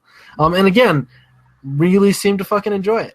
Like I can't speak to how much of that was performance, but if it was all performance, she's a damn fine actress. So there's an alternate take of this film where she meets up with Adrian Prussia and his love of baseball bats. There is. That little coda was entirely for a throwdown to that podcast. So you tell me, Lee. Lame ass horsecock described scene, or talking about Belladonna's career? Which do you think is? Do I need to go further in the next episode? Well, to be fair, I think the Badass Boobs and Body Count podcast said that basically the horsecock was the only thing interesting in that film to begin with. That's true. We might not be playing on a fair playing field here, but. I'm not. I have seen some of her work. Of course, I had to do some research for the podcast. Not a big fan of most of the stuff she does, honestly, but very, very, very pretty girl. In this film, incredibly attractive looking, big expressive eyes. Really like that. I know. Like it's really her eyes and her. I mean, just in terms of her performance, both in the porn stuff she's done and in this role. And she's only in a minute and a half, 2 minutes of this film. I mean, she's not in very much of it, but she really sells this performance. She really sells this idea, and it really is through her eyes, through her very expressive. I agree with that word, and you know, I mean, if you watched this and didn't know who she was, you would not necessarily go, "Oh, clearly a porn star," either. You know, Yeah. True. You know, of course, you didn't get any. You didn't get any. Like, she was dressed fairly conservatively. She's not wearing something where you see the big fucking tattoo across her tit or whatever. You know. Yeah, she does. She does. She is well known for that tattoo. She's also. I mean, I love that you're like, yeah, she's dressed fairly conservatively. When you get a very nice shot of her ass. Yeah, but I mean, the skirt, like, you know, I mean, it's not like she's not nude in the film, but you do get the that is one of those moments where when Shannon and I watched the film, we were both kind of like, oh, and here comes the shot. We both get excited, like giggling school children when that moment comes up. So. But really, you shouldn't be throwing down to badass boobs and body count. You should be really throwing down to the Rialto Report at this point, where now you're going to actually have me challenge the actual maestros of porn podcasting. That's a challenge. I could probably meet that challenge, but you know, let's you tweet at them and we'll see what they have to say. I don't think I'll dare. No one plays in the same pool that they swim in, as far as I'm concerned. That podcast, by the way, since you mentioned it, the Rialto Report, one of the great podcasts out there, and it is about like kind of that 70s and 80s, you know, kind of New York porn scene by and large. But they're like interviewing like people and talking about personalities. They're talking about the subculture, but it's really about the people. It's not about like the dirty. It's not about like kind of this. I mean, I kind of gave like the lascivious kind of nature of it. I mean, I was trying to be respectful, but also kind of talking about like, let's find the most perverted stuff I can talk about just to do it. This is really about the human experience. I just started from the beginning because I knew this was something I was going to love. They did an episode with Annie Sprinkle way back at the beginning. I think like episode 5 or something, which is one of my favorite things I've ever gotten to listen to, is listen to Annie Sprinkle talk about like her early days in porn. I think that you know, she went on from doing porn to being like a sex educator and all sorts of great stuff. And that podcast is just, it's a really, really good listen. You know, and if you have any interest in these kinds of issues at all, in this kind of world at all, it's worth checking out. I highly recommend it. Definitely agree. I do want to mention, like, it sounds like I'm maybe being a little bit down on this film, and, you know, I do have issues with it, but I will say, like, you can definitely tell that this is based on a book as well, much like Eddie Coyle was, but here the connective tissue is a lot stronger. It doesn't feel episodic at all. I'll give it that. It does flow very well, even though it flows into a lot of stuff, and I feel like there's maybe a bit too much stuff it flows in between. But for the most part, it does not feel episodic to me like Eddie Coyle did. So I think there's a bigger strength there as far as adaptations go. This is the first, I think you already mentioned this, but this is the first adaptation of any Pynchon novel, eh? He's never allowed anything of his to ever be adapted. I'm sure there are like some student films that were, but nothing like ever commercially released sort of thing. Yeah. But I'm really hoping he, like, after this, he does kind of allow like Anderson to make, you know, some of his other stuff, because it's a perfect marriage of filmmaker and writer as far as I'm concerned. You know, and Anderson could spend the rest of his career just making Pynchon adaptations, and I would be perfectly okay with that. Cool thing I do like about Paul Thomas Anderson, like all of his films, he did this one on actual film stock, actual celluloid, filmed it. Some of it old film stock too. He got some like original 70s film stock and shot some sequencences on that apparently. Wow. I think some of them mostly for the trailer that he did. And I will say that that's another quibble I have. I hate trailers that don't have have scenes that are alternate to what's actually in the film. I fucking hate that. I hate it so much. I really hate it so much. I don't see you like holding that against the film though. Like I'm not. Okay. I'm just saying it does piss me off. Little tidbit for the horror nerds out there. At Dr. Blatnoyd's office, the narration is telling us about a law firm called Voorhees Krueger. So obvious nods there to Jason Voorhees and Freddy Krueger. That might be in the novel, actually. That's a very Pynchon-esque joke. I don't remember that being, but that could very easy, especially a fucking law firm. That's exactly how Pynchon would feel about about law firms. And cool thing, and this is something I picked up on and actually researched to see if I was, right or wrong about this, but Doc's look is based off Neil Young from the 1970s. And when I first saw the character, I was like, he looks a lot like fucking Neil Young. Well, actually kind of a cross between Charles Manson and Neil Young. And there's a lot of Manson talk in this well, because it's just after the wake of the sort of Manson murders and stuff. But yeah, and there's also even more prevalent in the book, like the Manson family, like a very recurring theme. Sorry, just throwing that out there. Yes. And of course, the excellent soundtrack in this, by the way, a lot of great stuff in it. But there are 2 Neil Young songs in this well. Although this film is set in 1970, but the 2 Neil Young songs come like 2 or 3 years afterwards. From totally invalidates the film. I agree. Yeah, it's a failure. Don't watch it. But it does capture that sort of post hippie. Sort of feel to the whole thing, and of course you got some other great stuff in there. Kayu Sakamoto with Sukiyaki. It's just playing in the background when he's talking in that restaurant with Josh Brolin there. Oh, nice. Yeah, it's just in the background there, and it also has a really good song by The Association, Never My Love, is in there as well. So those sort of things struck me even more. The soundtrack is really good. Estimated budget for this was $20 million. Came back 14.7. I don't know if that's just purely domestic, but from what I understand, the film was still kind of a financial failure overall. So it definitely did not do well. Yeah. It's a weird film. I mean, selling this... I mean... Even I really like the film, and I know that you kind of like it, but don't. But like, this is not a how do you recommend this film to someone? You know, it's a hard sell. It really is. It's. I'm sure word of mouth was not great on this. You know. Yeah. And if you're interested in getting it, it was on Netflix for a while. It's no longer on Netflix, but the DVD, it's a Blu-ray DVD combo pack with the ultraviolet thing as well. Widely available from Warner Video. You can get it on Amazon. You can get it at TCM for, it seems like a slightly lower price than what you can get on Amazon. So if you want to go over to Turner Classic Movies instead and buy it there, you can probably get a better deal. And yeah, I think that's pretty much all I need to say about it. I think I made my thoughts pretty clear. I give this sort of a hesitant recommendation, I guess.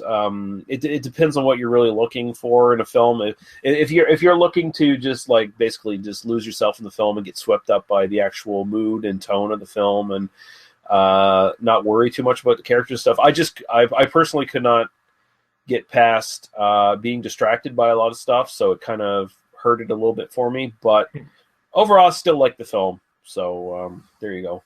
Yeah, for me, it's this is just a film that I'm just going to enjoy. There's no, I mean, it hits me exactly where I want it to hit me, and so I understand that I have this aesthetic response that is just going to be positive. You know, it's not a perfect film. I agree with a lot of Lee's criticism, at least in terms of I understand kind of where he's coming from, even if it doesn't bother me in the same way. What I love about, is that we're wrapping up, and you and I have had one conversation about this film, but I think I could imagine doing this, Shayna and I could have a very different conversation about this film. Yeah. And I guarantee you, if Jack and James and I, James from the City of the Dead podcast and Jack Graham, who was on this podcast recently, and I sat down and talked about this film, we would have a very, very different conversation about, kind of what's going on. So I think it is a rich film, but I completely understand if aesthetically you're just not on board with it. One film it reminds me of, not just the Long Goodbye, the Altman Long Goodbye, but Brick, the Ryan Johnson's first film. And I love Brick. Yeah, so, but in the sense of you really have to be on board with that aesthetic. Yeah. In terms of to get anything out of it, you've got to be on board with that aesthetic. So I actually, I kind of understand why people really don't like this film. I think that people, when we talked about Blue Velvet, I kind of had a very negative response to certain elements of it. And ultimately, it's David Lynch's aesthetic in that film I just don't respond to. Yeah. And I think that was some of what was going on when we talked about Blue Velvet that I maybe didn't articulate as well as I wish I had. So I get that. I know that we have some fans of this podcast that are listening who hate this film. I think that's great. I think that's wonderful. So glad you hate it. I think it's doing what it's trying to do. You just hate it. It's fine. So yeah, awesome. And I'm probably going to sprinkle. I don't know how long this podcast is going to end up being. I think we're almost close to 2 hours at this point, but I will sprinkle in some probably 2 or 3 songs actually from the soundtrack because I like it so much. So I'm gonna stick that stuff. My favorite piece of music in the film is actually the track called Shasta Faye Hepworth. Okay. And it's kind of the obvious one that it's part of the Johnny Greenwood score. But then the one that's on the closing credits is probably one that's probably the best to go out on. But my favorite piece of music is actually the one called Shasta Faye Hepworth. And that entire soundtrack is on YouTube, at least at the time of this recording. Yeah, I was listening to it while I did the plot summary, so you know. Yeah, you can find. There's 2 versions of the soundtrack. There's one which is, of course, the sort of original composed soundtrack for it, which has 17 different tracks on it, and then there's the sort of culled soundtrack of various artists, and a couple of the videos are no longer available, but there is 17 tracks in the playlist at least anyway. But tell us about your Doctor Who podcast there, Daniel. Well, it's not really a Doctor Who podcast anymore. Well, yeah, explain that to the folks. Sure. Well, you can go to oispaceman.com and figure it out if you're so inclined. But I do a podcast called Oi Spaceman with my wife for about 2 years. It was a kind of exclusively Doctor Who podcast. We've since tried to expand it. We're going to have different tracks. So we're doing a Red Dwarf, and we were supposed to get a Firefly episode out this week, but due to kind of insinuating circumstances, that just didn't quite happen this week. So unfortunately, maybe next week we'll put out a Red Dwarf and a Firefly. But we are still going to do some Doctor Who. Eventually, Lee and I are going to come on. And we're going to do some Homicide Life on the Streets. And They Must Be Destroyed on Sight is now going to be hosted as part of the Space Fan podcast family. So, maybe you're listening to this on oispaceman.com. But if not, go check it out. It's not much right now as we're recording it, but I'm hoping it's going to kind of grow. So check it out. Yeah, and you'll listen to the trailer at the end. It'll tell you all the different places you can go to find us. There's a multitude of places to find us at this point, and how to get in contact with us and all that good stuff. And don't go to the Facebook page. That's really whatever you do, don't go to the Facebook page. It's a terrible place. There be dragons. Yeah. There'll be photos of my notes for this episode. Don't ever do that. I was accused of being serious on the thread. I'm like, no, never. No, terrible. What an insult. Thank you, Daniel, for joining me, and thank you, everyone, for listening. And we're going to get the fuck out of here. Oh, excuse me. Goodbye. Bye.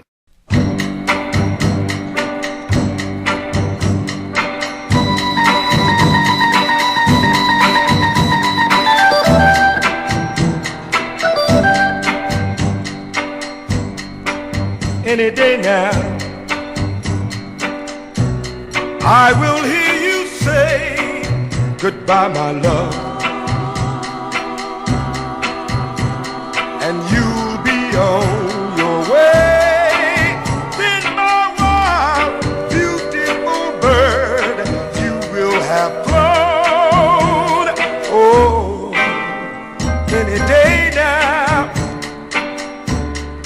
I'll be all alone. Oh, any day now, when your restless eyes meet someone new. Oh, to my sad surprise, then the blue shadows will fall all over town.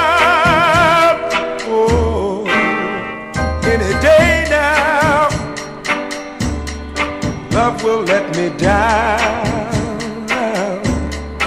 Oh.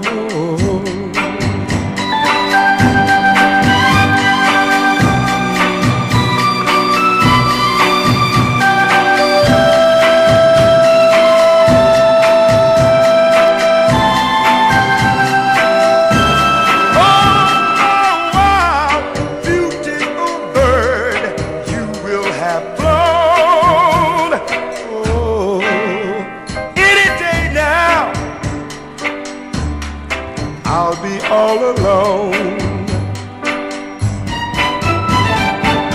I know I shouldn't want to keep you If you don't want to stay until you're gone forever, I'll be holding on for dear life, holding you this way, begging you to stay any day now. When the clock strikes go, you'll call it off. And then my tears will flow. Then the blue shadows will fall all over town. Oh, any day now, love will let me down. 'Cause you won't be around. Don't fly away, my beautiful bird. Don't fly away. Don't fly away.